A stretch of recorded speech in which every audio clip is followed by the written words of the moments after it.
ಯಾವ ರೀತಿ ಪರೀಕ್ಷೆಗಳು ನಡೆಯುತ್ತೆ, ಅವ್ರನ್ನ ಎಲ್ಲಿಡ್ತಾರೆ, ಡೈರೆಕ್ಟಾಗಿ ಅವ್ರ ಮನೆ ಕಳಿಸ್ತಾರಾ? ಇಲ್ಲ, ಖಂಡಿತ ಇಲ್ಲ. ಅವ್ರನ್ನ ಕ್ವಾರಂಟೈನ್ ಮಾಡ್ತಾರೆ ಹಲವು ದಿನಗಳ ಕಾಲ, ಸುಮಾರು 1 ವಾರ ಅಥವಾ 10 ದಿನಗಳಿರ್ಬೋದು. ಯಾಕಂದರೆ 18 ದಿನ ಅವ್ರ ಮೇಲೆ ಇದ್ದಿದ್ದು ಶೂನ್ಯ ಗುರುತ್ವಾಕರ್ಷಣೆಯಲ್ಲಿ ಇದ್ದಂಥದ್ದು. ಹಾಗಾಗಿ ನಾಲ್ವರ ಆರೋಗ್ಯದಲ್ಲಿ ಅಸಮತೋಲನ ಉಂಟಾಗುವ ಸಾಧ್ಯತೆಗಳಿರ್ತವೆ.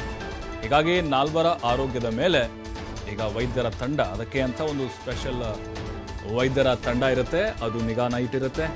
ಏನು ಬದಲಾವಣೆಗಳಾಗಿರುತ್ತೆ ನೋಡಿ. ಇಲ್ಲಿ ಭೂಮಿ ಮೇಲೆ ಇರೋದಕ್ಕೂ ನಾವು ಅಲ್ಲಿ ಆಕಾಶದಲ್ಲಿ ಇರೋದಕ್ಕೂ ಕೂಡ ಹಲವು ವ್ಯತ್ಯಾಸಗಳನ್ನ ನೋಡಿದ್ದೇವೆ. ಸುನಿತಾ ವಿಲಿಯಮ್ಸ್ ಅವರ ವಿಡಿಯೋಗಳು ನೋಡಿದ್ದೇವೆ. ಈಗ ಶುಭಾಂಶು ಶುಕ್ಲ ಅವರು ಕೂಡ ಅಷ್ಟೇ, ಅಲ್ಲಿ ಒಳಗಡೆ ಮೇಲಿದ್ದಾಗ ಹೇಗೆ, ಜೊತೆಗೆ ಸರಿಯಾಗಿ ಅವ್ರಿಗೆ ಊಟ ಅಂದರೆ ಇಲ್ಲಿ ಹಾಗೆ ಅಲ್ಲಿ ಊಟದ ವ್ಯವಸ್ಥೆ ಅದು ಯಾವುದೂ ಕೂಡ ಆಗಿರೋದಿಲ್ಲ.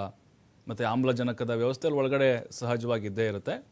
ಅದನ್ನು ಹೊರತುಪಡಿಸಿದರೆ ಮಾನಸಿಕವಾಗಿ ಯಾವುದೇ ರೀತಿಯಾದಂತಹ ಬದಲಾವಣೆಗಳಾಗಿರೋದಿಲ್ಲ. ಆದರೆ ದೈಹಿಕವಾಗಿ ಕೆಲವು ಬದಲಾವಣೆಗಳಂತೂ ನಿಶ್ಚಿತವಾಗಿ ಆಗಿರುತ್ತೆ. ಸುಸ್ತಾಗಿರ್ತಾರೆ. ಅದರ ಜೊತೆಗೆ ಅವರ ಮಂಡಿ ಏನಿರುತ್ತೆ, ಆ ಮಂಡಿ, ಯಾಕಂದರೆ ಸಹಜವಾಗಿಯೇ ಅಲ್ಲಿ ಚೇರ್ ಮೇಲೆ ಹೆಂಗೆ ಕೂತ್ಕೊಳ್ತೀವಲ್ಲ, ಅದೇ ರೀತಿ ತೇಲಾಡುವಂಥ ದೃಶ್ಯಗಳು ನಾವು ನೋಡ್ತಾ ಇದ್ವಿ.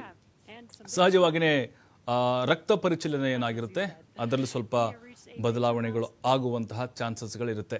1 ವಾರಗಳ ಕಾಲ ಅವ್ರನ್ನ ಕ್ವಾರಂಟೈನ್ ಮಾಡುತ್ತೆ ವೈದ್ಯರ ತಂಡ. ಅಲ್ಲೇ ನಾಸಾ ಕಚೇರಿಯಲ್ಲಿ ಟೀಮ್ ಇರುತ್ತೆ. ಅದು 4 ಜನರಿಗೆ ಕೆಲವೊಂದಿಷ್ಟು ಟ್ರೀಟ್ಮೆಂಟ್ಗಳನ್ನು ಕೂಡ ಕೊಡ್ತಾರೆ. ಅವರು ಹಂತ ಹಂತವಾಗಿ ಏನು ಭೂಮಿಯ ವಾತಾವರಣಕ್ಕೆ ಹೊಂದಿಕೊಳ್ಳುವಂತಹ ಪ್ರಯತ್ನಕ್ಕೆ ಮುಂದಾಗ್ತಾರೆ.